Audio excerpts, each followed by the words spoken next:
नमस्कार। ओम शांति। दादी प्रकाशमणि एक ऐसा नाम जो अपने आप में आकर्षित करता है। जिन्होंने दादी जी का चेहरा देखा हो वो उस आकर्षण को महसूस कर सकते हैं, और जिन लोगों ने अपने जीवन के समय को उनके साथ बिताया है, अब वो क्या कहना चाहते हैं वो उनसे ही सुनना चाहिए। दादी जी के संस्मरणों को लेकर हम आपके सामने आए हैं। आज हमारे साथ दादी जी के साथ के अनुभवों को हमारे सामने प्रस्तुत करने के लिए हैं ब्रह्मा कुमार प्रकाश भाई जी। प्रकाश भाई जी का ये सौभाग्य रहा है कि 14 साल उन्होंने दादी जी के साथ बिताए हैं।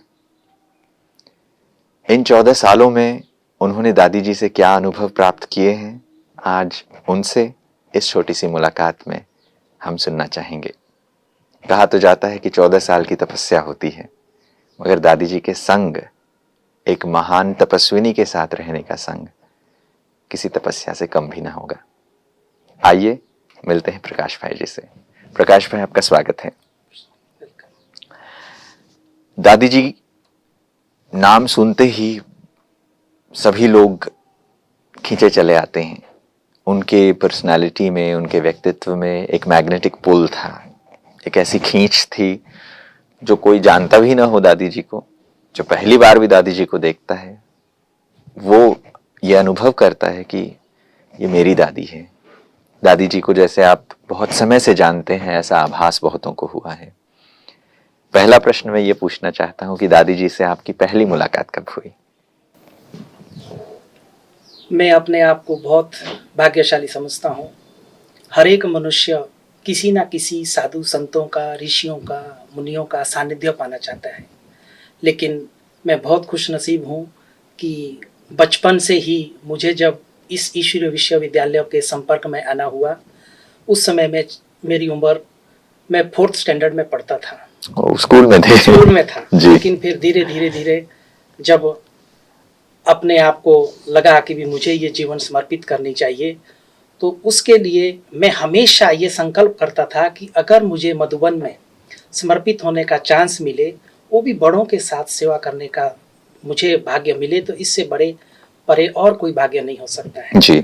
तो मैं इसी लक्ष्य से लेकर के जब समर्पित होने आया, तो ट्रांसपोर्ट विभाग में मुझे ऑफिस में सेवा मिली जी। 2 साल में ऑफिस में रहा। ये कब की बात है? ये है 1991 की बात। 1991 की बात है। तो मेरे मन में यही संकल्प होता था कि भी काश मुझे बड़ी दादी के साथ गाड़ी चलाने का अगर सौभाग्य मिले, तो इससे परे और क्या भाग्य हो सकता है। जी। लेकिन मैं वो पहला दिन दादी जी के साथ का अनुभव आपको शेयर करना चाहता हूँ कि जब हम माउंट आबू में आए थे, तो उस समय माउंट आबू में STD फोन भी नहीं होते थे। दादी को अचानक आबू रोड संगम भवन हमारा आश्रम था, वहाँ फ़ोन करने के लिए आना था। तो इंचार्ज भाई ने मुझे कहा कि आप गाड़ी को चेक करो, जा सकती है आबू रोड। मैंने कहा हाँ, क्योंकि मैंने इससे पहले मोटर मैकेनिक का काम सीखा था जी। तो इंचार्ज भाई ने कहा कि आपको ही दादी को लेके जाना है। ये दादी जी की सेवा का पहला दिन था। दादी जी आगे बैठी गाड़ी में, और मोहिनी बहन, मुन्नी बहन और ईशु दादी पीछे बैठे जी। ऊपर से नीचे तक किसी ने मेरे से बात नहीं किया। संगम भवन से जब हम ऊपर जाने लगे, हर एक मनुष्य जीवन के अंदर के जीवन में कुछ घटनाएं ऐसी घटती है जो भुलाई भी नहीं भुलाई जा सकती है। मैं वो दिन आपको याद आता है कि यहाँ से 2 किलोमीटर की दूरी पे बाग नाला आता है, जहां पर दादी जी ने मेरे कंधे पे हाथ रख करके मेरे से पूछा, प्रकाश, आज के बाद दादी की सेवा करने का चांस मिले तो करोगे? मैं उसी दिन दादी का व्यक्तित्व समझ गया था कि इतनी बड़ी दादी, और हमें आदेश भी दे सकते थे, लेकिन इतना व्यक्तित्व श्रेष्ठ उनका मेरे से पूछ रही है। मैंने उसी समय दादी को बड़े सरल स्वभाव से उत्तर दिया, दादी, जिस लक्ष्य को लेकर के मैं हिमाचल से माउंट आबू समर्पित होने आया था, 2 साल लगे हैं आप तक पहुंचने में, और उसके बाद 14 साल तक सभी दादियों का, शुरू में तो यज्ञ में एक आधी गाड़ी होती थी जी। मुझे ही सेवा करने का चांस मिलता था। तो मैंने वो अनुभव, और उस समय ऐसा लगा कि जैसे सारी शक्तियां बाबा ने बिल्कुल लाइट कर दिया हमारे को, और इतना अच्छा अनुभव हुआ वो पहला दिन। आज भी मैं जब उस मोड़ पे क्रॉस करता हूँ तो दादी का वो कंधे पे हाथ रखना मुझे अभी भी याद आता है। बिल्कुल, ऐसी कुछ घटनाएं होती हैं जो मानस पटल पर अमिट छाप छोड़ देती हैं। बिल्कुल बिल्कुल।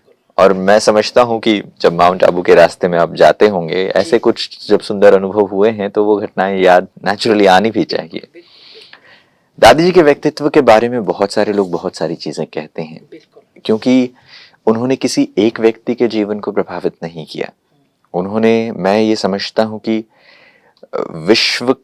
विश्व के अनेकों आत्माओं पर, अनेकों लोगों पर अपनी अमिट छाप छोड़ी है।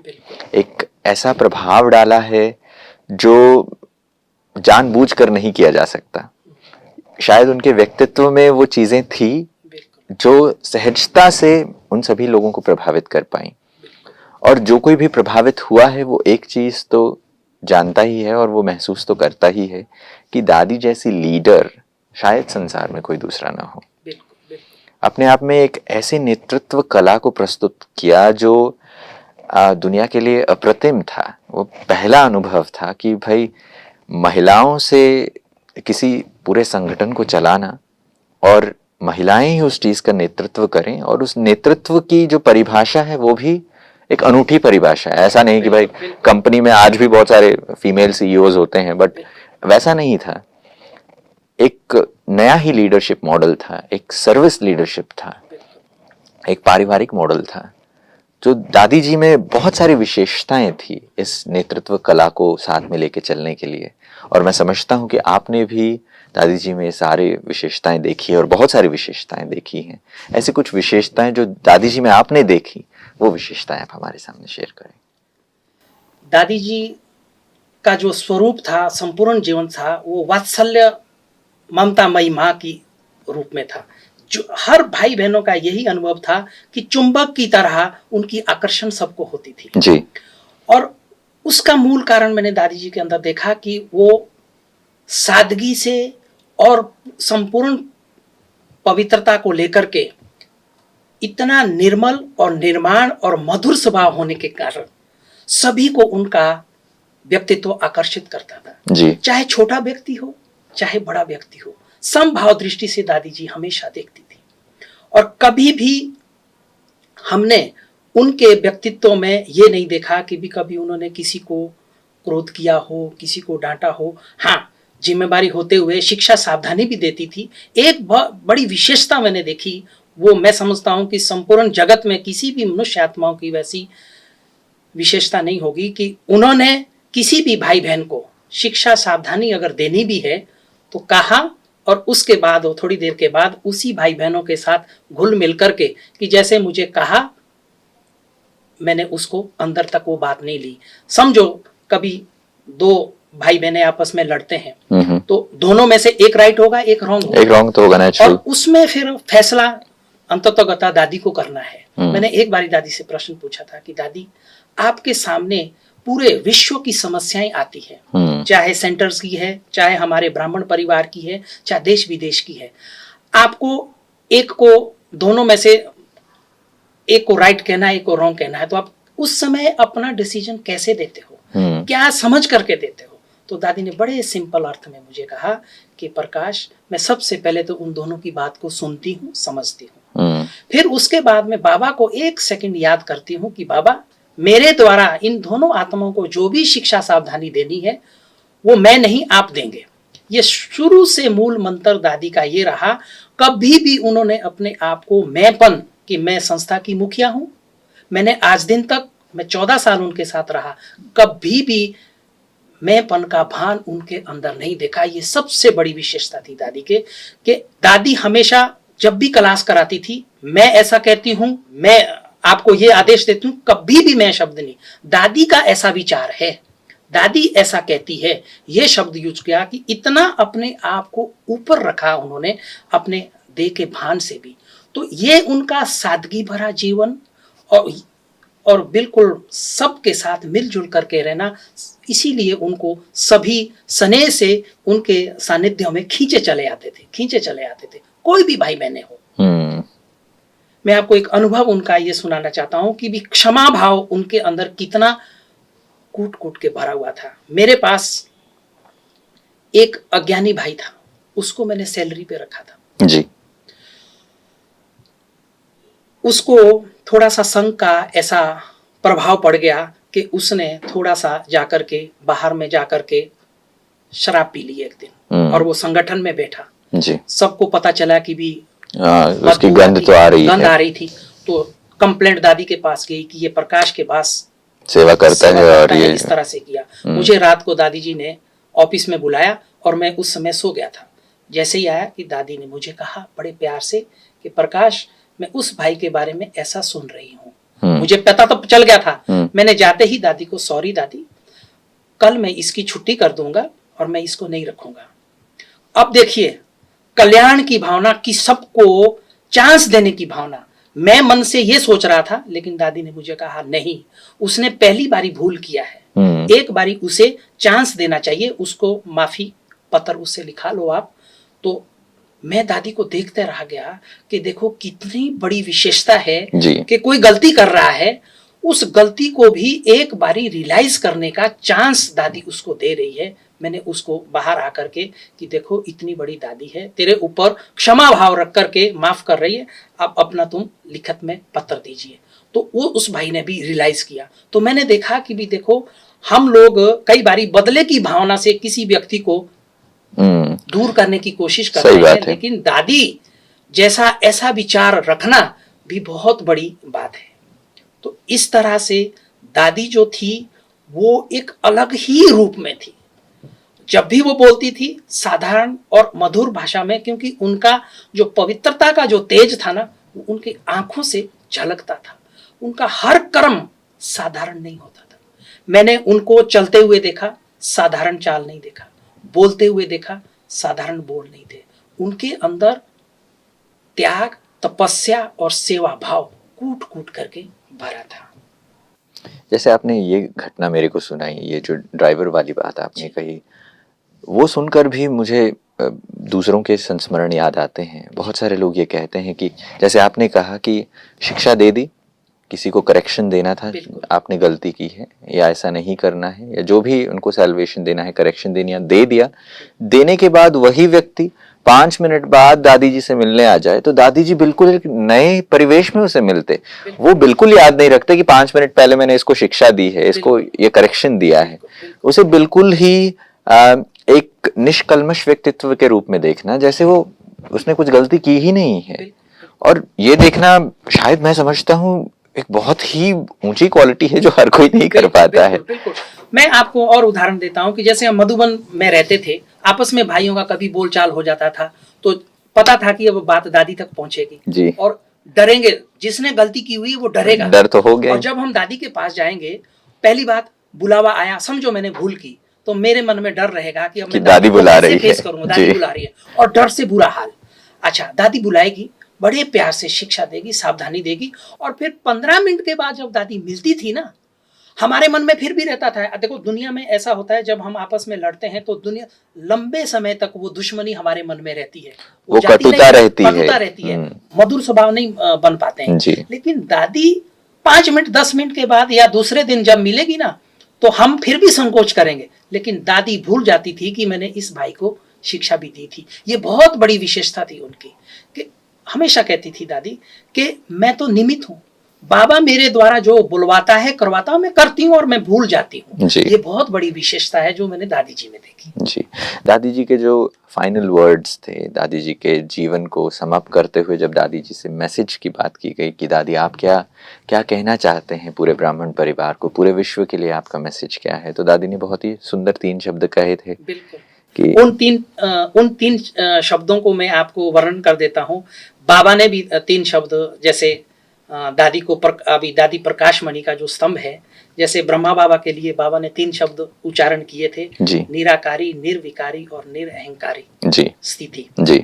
उसी तरह से दादी अव्यक्त होने के बाद मैंने उनके साथ बिताए हुए 14 वर्षों का अनुभव लिखा था जी। और उसके बाद 1 मास के बाद बाप दादा का पधरामणि थी, और मैंने जो बुक में वो जो 3 विशेषताएं दादी की जो मैंने पर्सनल नोट की थी, वही बाबा ने वो 3 शब्द दादी के लिए उच्चारे थे। जब बाबा ने वो 3 शब्द उच्चारे तो मेरे को इतनी खुशी हुई कि बाबा के बताने से पहले ही मैंने वो बुक में लिख लिए थे, निमित्त, निर्माण और निर्मल। ये 3 जो शब्द दादी के हमेशा हमने देखा, दादी निमित्त बन करके कार्य किया। निर्माण बहुत ही बिल्कुल निर्माण रही। उसका मैं एक उदाहरण बताता हूं कि कई बारी जब हम सफर करते थे तो दादी जी रास्ते में चिट चैट करते थे जी। तो एक बारी मैं माउंट आबू से नीचे आ रहा था। माउंट आबू में जब आते थे तो दादी को जब दूर से लोग देखते थे तो चिल्लाते थे, दादी ओम शांति, ऐसे हाथ जोड़ते थे, अभिवादन करते थे। और दादी पहले से ही वो कुछ बोले, पहले से ही दादी हाथ जोड़ करके उनको वो करती थी। तो मैंने एक बारी ऐसे ही हंसी में दादी को कह दिया, मैं कहा दादी आप सबके आगे क्यों झुकते हो? आप दादी हैं, आप संस्था की चीफ हो, इतने बड़े हो, आपको झुकने की आवश्यकता नहीं है। और दादी ने तुरंत 1-2 सेकंड सोच करके बोला, तो फिर क्या हुआ प्रकाश? मैं कहा नहीं दादी, आपको थोड़ा सम्मान में रहना चाहिए। देखो मैं कितना छोटा व्यक्ति ये कह रहा हूं। देखो दादी के, मैंने पहले भी कहा था कि दादी के बोल भी साधारण बोल नहीं थी, उसमें भी विशेषता होती थी। दादी ने कहा कि प्रकाश तुम थोड़ा झुकना सीखो। देखो मेरे लिए कितनी शिक्षा की बात दादी ने कही, तुम थोड़ा झुकना सीखो, तुम झुकेगा तो सामने वाला अपने आप झुकेगा। दादी का भाव ये था कि आज के परिवेश में हम रिस्पेक्ट चाहते हैं, देना नहीं चाहते, दूसरे से मिले, दूसरा हमें सम्मान देवे, दूसरा हमें रिस्पेक्ट रिगार्ड देवे, हम देना नहीं चाहते हैं। तो दादी का भाव यही था कि हम अगर झुकेंगे तो सामने वाला अपने आप झुकेगा। तो मैंने उससे फिर एक बात सीखी कि मेरे मन में कई बार ईगो आ जाता है बिना बात के कि मैं चीफ ऑफ ब्रह्मा कुमारीज के साथ रहता हूं, जो है उसके अंदर ये भाव नहीं है, तो मैं उस भाव को पाल करके अपने आप को क्या समझ रहा हूं। तो मुझे वो बात दादी की बहुत अच्छी लगी कि हमें बिल्कुल निमित्त, निर्माण और निर्बल, बिना अहंकार के रहना है। तो ये सारी चीजें हम हर चीज उनसे जो है ना सीखते थे। जैसे आपने ये कहा कि निमित्त समझना, और आप कहते हैं कि जब दादी जी ने शिक्षा भी किसी को देनी है तो उस समय पर भी वो ये कहते कि बाबा आप मेरे से बुलवाना, बाबा टचिंग दे, बाबा बुलवाए, ऐसा। और दादी जी के बारे में ये भी कहा जाता है कि दादी अपने आप के लिए कभी मैं शब्द का इस्तेमाल नहीं करते, हमेशा दादी कहती हैं, दादी का विचार है। और आपने पहले भी जब कहा तो उसमें जब आपको कहा गया कि आप दादी की सेवा में आए, उस समय भी दादी ने आपसे ये पूछा कि आप करना चाहेंगे। ये बहुत बड़ी बात है कि दादी की सेवा करने का चांस मिले तो करोगे। देखो कितनी बड़ी बात थी ये। उसी से मैं समझ गया था उनका व्यक्तित्व कितनी महान है ये आत्मा। और इस वजह से कितनी भी आत्मा, मेरे साथ तो बहुत सारे अनुभव है कि एक मैं और अनुभव दादी जी के साथ करवाना चाहता हूं कि हरियाणा से 3 IAS ऑफिसर आए जी। उनको कोई काम नहीं था, केवल वो दादी माँ को मिलना चाहते थे। उन दिनों दादी का स्वास्थ्य ठीक नहीं था जी। और दादी को मिलाने का थोड़ा बंद कर रखा था और वो उसी लक्ष्य से आए थे। आपको पता है कि भी एक ही शहर से 3 IAS आना बहुत बड़ी बात है। और वो छोटी बहन थी, वो आई कॉटेज में हमारे मुन्नी बहन से पूछा कि ऐसे से मिलना चाहते हैं। तो उस समय दादी का स्वास्थ्य ठीक नहीं था, उन्होंने मना कर दिया कि नहीं मिल सकते हैं। अच्छा, उनको शाम को ट्रेन से वापस जाना था और 11 बजे वो बहन आती है दादी से का टाइम लेने के लिए, मना हो जाती है। अब वो बहन उन भाई को कैसे कन्विंस करे, तो उस बहन ने थोड़ा सा झूठ बोल दिया उन तीनों IAS अफसर को कि अभी दादी के पास समय नहीं है, स्वास्थ्य भी ठीक नहीं है। उन्होंने शाम को दिया है टाइम, क्योंकि वो बहन को पता था कि शाम को इनकी ट्रेन है, ये रुक नहीं सकते हैं। देखो उन भाइयों का इतना निश्चय था, उन्होंने कहा कोई बात नहीं बहन जी, अगर शाम को मिलते हैं हम ट्रेन कैंसिल कर देते हैं, दूसरे दिन जाएंगे। और बहन फिर घबरा गई कि मैंने झूठ तो बोला। कई बारी झूठ भी जो है ना तो मुश्किल में पड़ जाता है। अब बहन वो भागे भागे आई कि अब मैं क्या करूं। इतनी देर को क्या होता है कि देखिए, शुद्ध संकल्प से जो मिलना चाहता है ना किसी को, वो दादी को भी वो वाइब्रेशन जो है ना मिल रहे थे।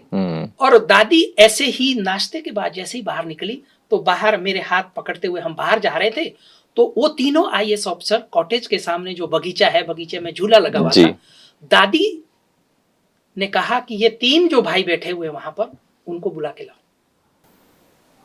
मैं नहीं जानता था कि वो तीनों IAS ऑफिसर हैं। मैं गया, भाई जी आपको बुला रहे हैं। अच्छा, उनको भी पता नहीं है कि यही हमारी चीफ ऑफ ब्रह्मा कुमारी है। वो आए, हेलो हाय होकर के दादी ने उनको अंदर से प्रसाद मंगवाया और प्रसाद देके दादी ने बड़े सहज स्वभाव से उनको पूछा, भाई जी कैसे हो, बाबा के घर में आए हो, ठीक से रहने को मिला, खाना पीना आपको ठीक मिल रहा है। एक अजनबी व्यक्ति से आप पहली बारी मिल रहे हो, कोई व्यक्ति आपका इस तरह से अगर पूछता है तो कितनी खुशी होती है कि भी देखो इस शहर में हमारे को इस तरह से पूछ रहे हैं। फिर जब इतनी बात हुई तो मैंने उन भाइयों ने मेरे से पूछा कि ये माताजी कौन है। इस तरह से वो जानते नहीं थे ये माताजी कौन है। मैंने कहा आप नहीं जानते माताजी को? बोला नहीं। तो मैंने कहा आप अपना पहले परिचय बता दो। तो उन्होंने कहा कि हम ऐसे ऐसे हैं। तो मैंने कहा ये हमारे संस्था के चीफ है। तो बोला इनके लिए तो हम ट्रेन का टिकट कैंसिल कर रहे थे। कहते हम बहुत धन्य हो गए हैं, हम इनका व्यक्तित्व समझ गए थे कि ये कोई साधारण आत्मा नहीं है। अब देखिए दादी जी को कैसे व्यक्ति पहचान लेते थे। तो मुझे लगा कि नहीं, उस समय हमने परिचय नहीं किया। फिर मैं अंदर जाके दादी को पूछा, दादी आपको मालूम है ये कौन भाई मिले थे? बोला नहीं। मैं कहा दादी ये ऐसे आपसे खास मिलने आए थे, IAS ऑफिसर हैं ये। तो बोला नहीं, फिर इनको वापस बुलाओ। देखो दादी को सब पता था कि छोटों से कैसे मिलना है, बड़ों से कैसे मिलना है। नहीं, आप अंदर बुलाइए। अंदर बुलाया, प्यार से फिर मिली, बाबा के घर से उनको सौगात दिया और वो इतने खुश हुए। उसका प्रभाव उनका ये पड़ा कि एक भाई वहां जाकर के सेंटर पे गया कि हमने आपकी जो चीफ है, वास्तव में कहते हैं उनका व्यक्तित्व इतना महान है, हम बिना इसके कहते मिले हम समझ गए थे कि ये साधारण सोल नहीं है। फिर वो भाई ने संकल्प किया कि मेरे गांव में एक स्थान पड़ा हुआ है, ये मैं सेवा के लिए दे सकता हूं। देखो दादी के बोल, दादी की दृष्टि जिसके ऊपर पड़ जाए उसका कल्याण होता है। तो बहुत सारी चीजें ऐसी होती है लाइफ में कि हर व्यक्ति उनसे कुछ ना कुछ ले सकता है, लेता है। वो ग्रास्पिंग पावर और कैचिंग पावर होने बहुत जरूरी है। और जब ऐसी कोई महान तपस्विनी हो जिन्होंने जीवन भर साधनाएं ऐसी की हो, उनके लिए ये चीजें आसान और नेचुरल हो जाती हैं, ऐसा मैं समझता हूँ। आप अभी जो बात कह रहे थे, इंटेंशंस की बात है। भले उस बहन ने झूठ भी बोला हो मगर उसमें एक शुद्ध भावना है। और उनको वाइब्रेशन आ रहे थे, और उनको जब वाइब्रेशन आ रहे थे तो दादी के पैर स्वतः बाहर आ गए, जबकि उस समय दादी का टेम्परेचर था, लेकिन फिर भी दादी उनको मिली। क्यों? क्योंकि उनका भी शुद्ध मन था। उन भाइयों ने संकल्प लिया था कि कुछ भी हो जाए मिलना ही है। तो वो वाइब्रेशन, क्योंकि जो अंततः हमारी जो स्थिति होती है ना, मनसा सेवा, मन से हम कैसे सेवा करें, तो अंत में ये साधन हमारे नहीं हो गए। तो मन से संकल्प किया, सतयुग में जो बोला गया है संकल्प किया वो चीज हाजिर होती। तो संकल्प की जो सृष्टि कहते हैं, शक्ति थी दादी की, उनको खींच रही थी। कोई मुझे याद कर रहा है और कोई उनको याद कर रहा है, तो वो कशिश उनको समीप ले जाएंगे। यही महान पुरुषों की निशानी होती है। बिल्कुल। दादी जी के बारे में हमारे बहुत सारे ऐसे दर्शक हैं जो सिर्फ सुन रहे हैं, दादी जी को साक्षात देखने का उनका अनुभव नहीं है। और उन लोगों के लिए प्रकाश भाई के अनुभव बहुत ही ज्यादा कारगर साबित होंगे, क्योंकि दादी जी के अंग संग रहने का सौभाग्य मिला है। और 14 साल मैं समझता हूँ कोई कम टाइम नहीं है। और जब आप कहते हैं कि दादी जी के साथ आप ड्राइव करते थे तो बहुत ज्यादा टाइम आपने स्पेंड किया है।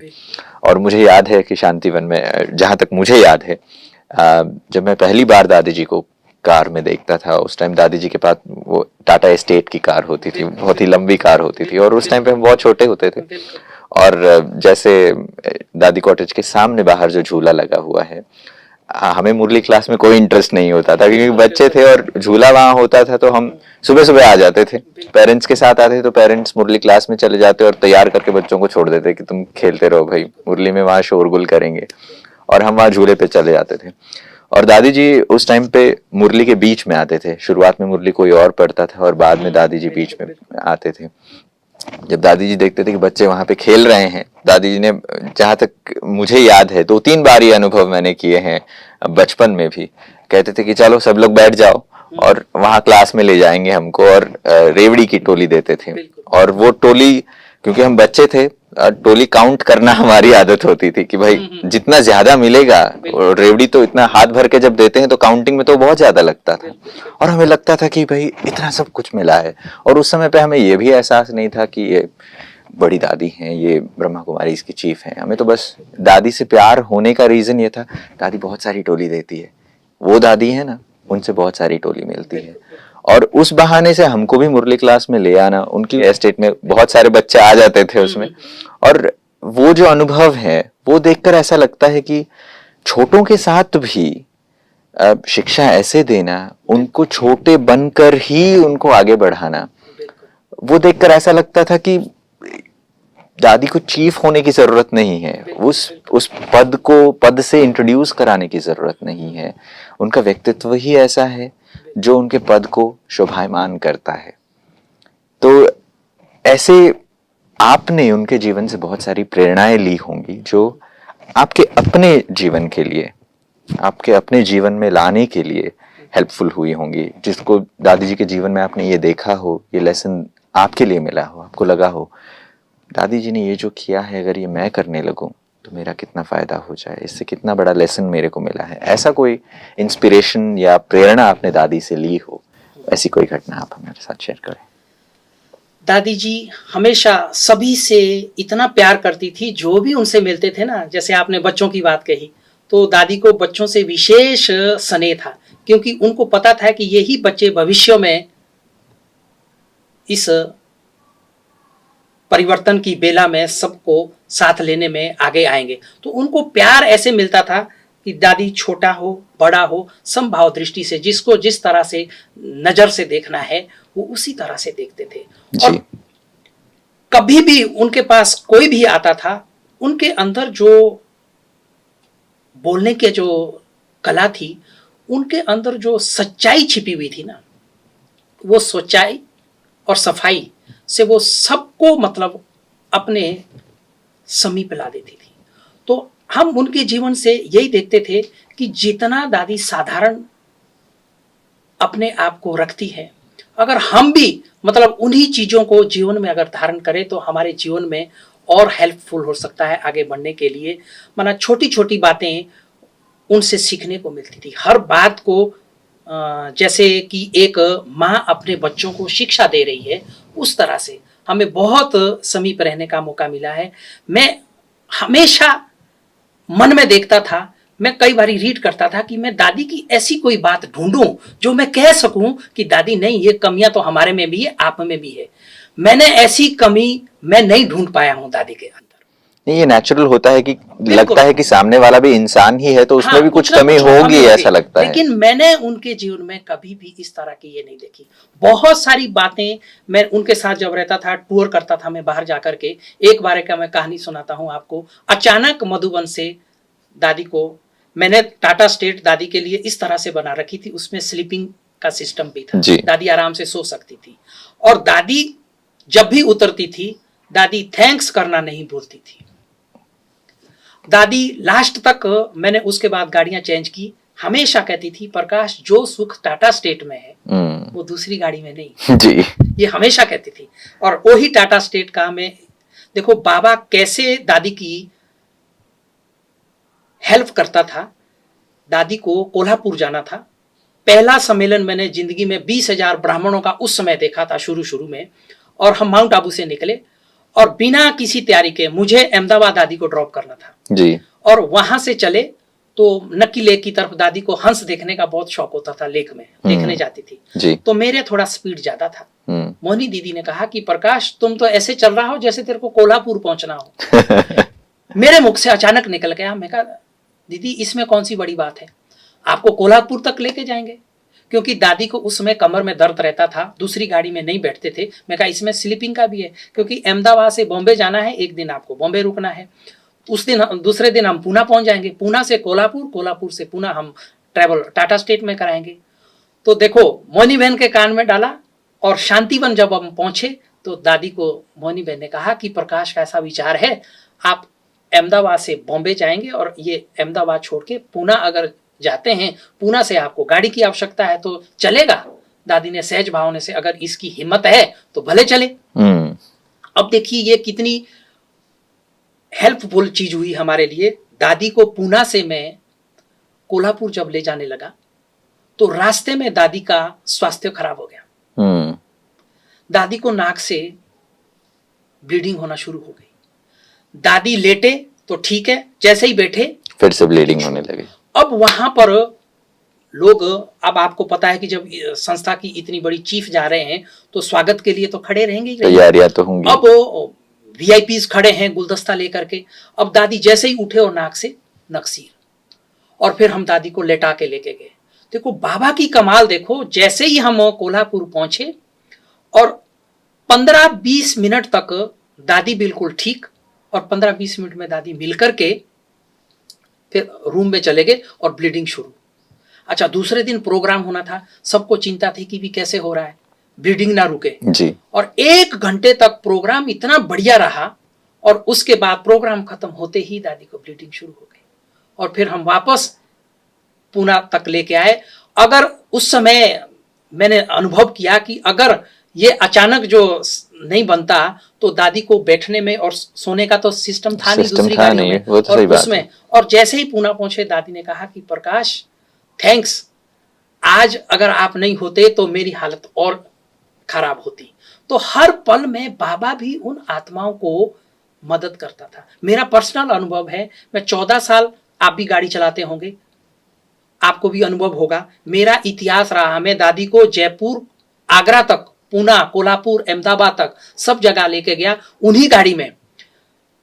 एक इतिहास रहा है इन 14 साल में कि खराब होने का तो सवाल ही नहीं है, पर इन 14 साल में दादी अगर गाड़ी में बैठी हो, टायर पंचर तक नहीं हुआ मेरा। क्या बात है, ये कमाल थी। इसके पीछे मैं बाबा का वो वरदान, मैं जब मधुबन में बाबा जब अंत में सबसे मिलते थे तो जानकी दादी ने मुझे ओम शांति भवन में स्टेज पे बुलाया था।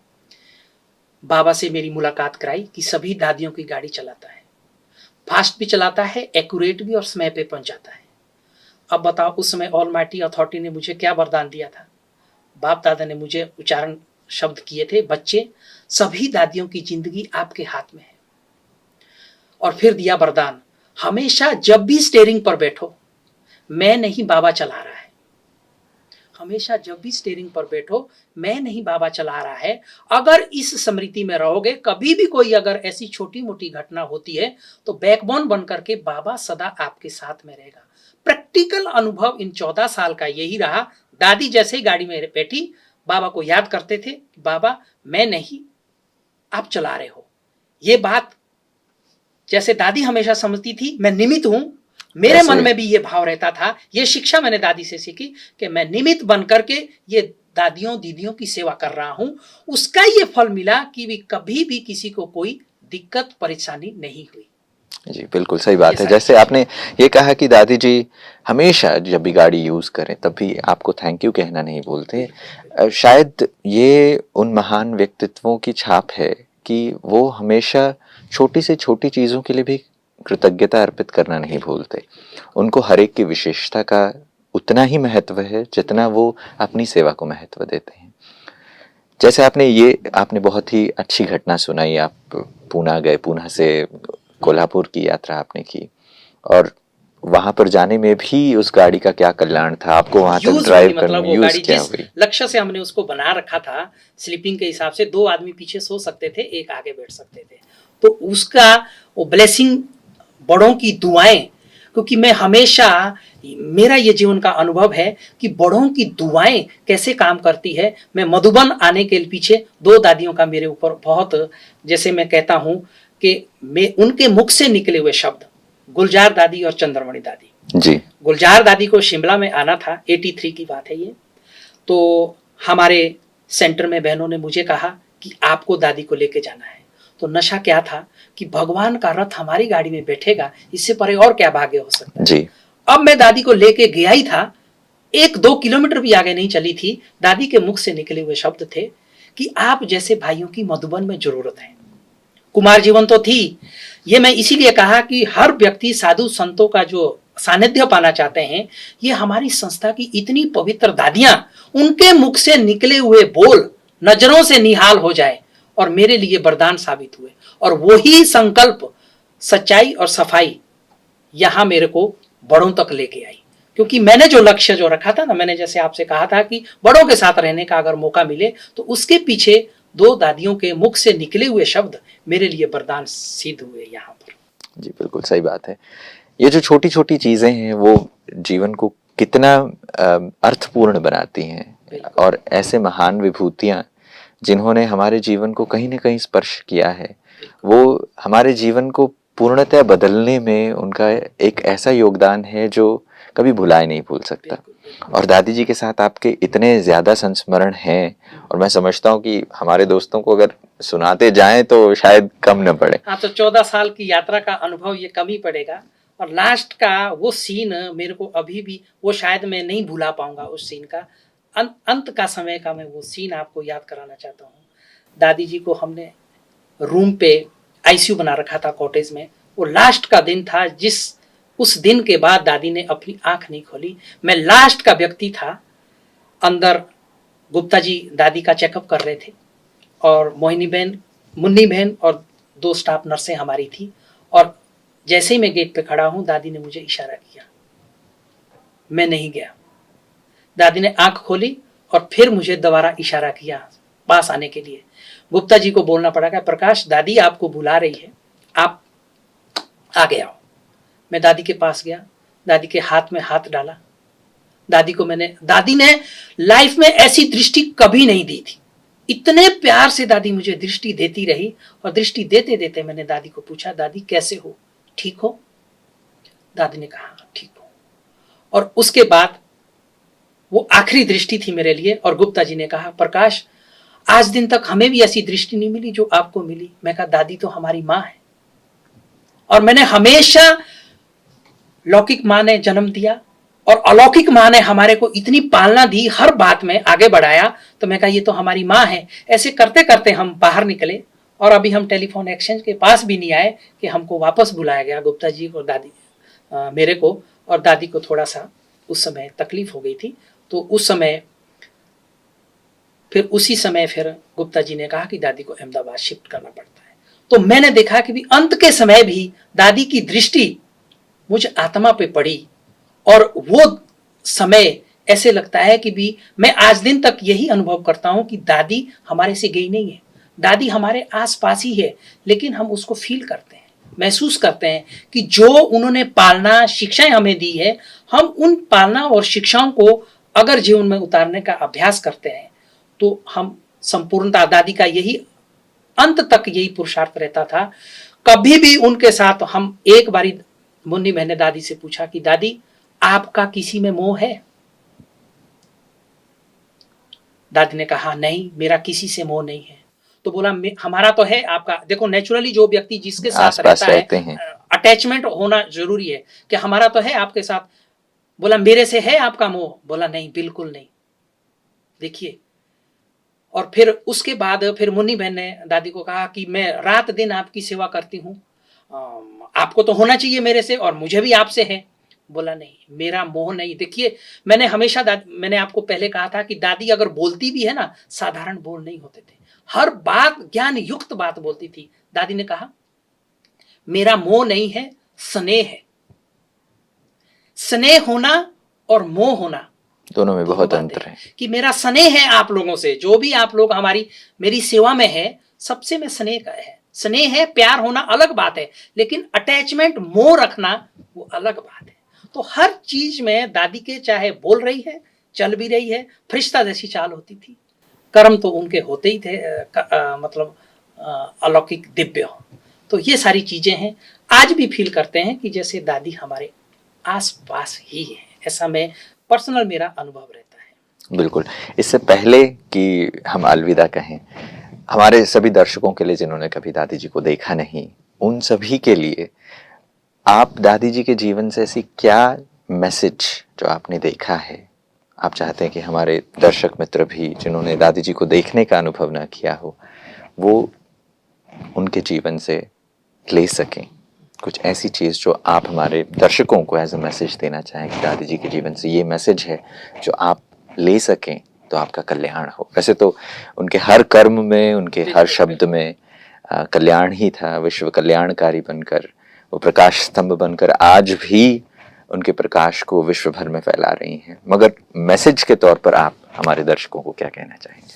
मैं यही कहना चाहूँगा कि जिस जैसा जीवन दादी ने जिया है, अगर हम सभी उनके जीवन से कुछ अगर प्रेरणा लें, कि जैसे मैंने कहा कि भी हमेशा उन्होंने अपने आप को मैंपन नहीं आने दिया, अपने आप को निमित्त समझा और निर्माण रहे, निर्मल भाव से, निर्मल हर चीज़ों से रहे।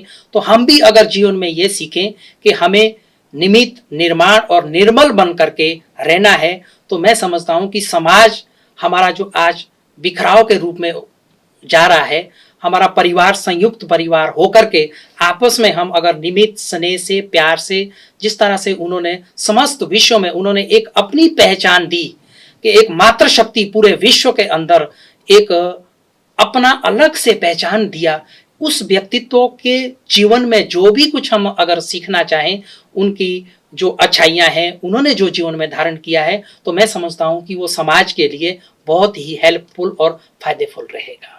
उनके निमित्त और निर्माण और सरल सादगी में जीवन अगर हम धारण करेंगे, तो हम हम ये महसूस करते हैं कि उन्होंने जो समस्त विश्व को दिया, हम थोड़ा बहुत उनसे भी वो अंजलि भर तो थोड़ा ले लेवे।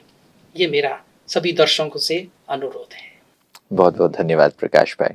और मैं मानता हूं कि हमारे जो दर्शक मित्र हैं जिन्होंने दादी जी को देखने का सौभाग्य नहीं प्राप्त किया हो, वो भी ये महसूस करेंगे कि अगर कुछ आप कर सकते हैं, अगर दादी जी के संस्मरणों को आपके सामने पेश करने का उद्देश्य ये है कि उनके जीवन के अनुभवों से आप उन जैसा बनने की कोशिश कर सकते हैं। और मैं समझता हूँ कि दादी जी जब अव्यक्त मिलन भी मनाती हैं, तब भी उन्होंने यही कहा था कि दादी जी को याद करना है तो दादी जी जैसा बनने का प्रयास करें। और शायद यही प्रयास आप सभी भी करेंगे, ऐसा मैं मानता हूँ। और समय ये कहता है कि प्रकाश भाई से हम इतना ही ले पाए हैं, और सुनने की दिल जरूर है, मगर समय की पाबंदी है, और इसीलिए हम यहीं से आपसे रुखसत लेंगे। प्रकाश भाई, आपका बहुत बहुत धन्यवाद स्टूडियो में आने के लिए। हमारे सभी दर्शकों को भी, हमारे मित्रों को ये कार्यक्रम पसंद आया होगा। दादी जी के संस्मरण आपको अपने जीवन में सही मार्गदर्शन देंगे, और उस ईश्वर प्रभु पिता शिव बाबा को कितने प्यार से हम अपने जीवन में इस्तेमाल कर सकते हैं, उनकी शिक्षाओं को कैसे दादी जी ने अपने जीवन में ढाला, ये प्रेरणाएं आपको भी मिल रही हैं, ऐसा मैं समझता हूँ। और यूं ही आप इन प्रेरणाओं को लेते रहें, अपने जीवन में आगे बढ़ते रहें। इन्हीं शुभ आशाओं के साथ हमें दीजिए इजाजत। नमस्कार। ओम शांति।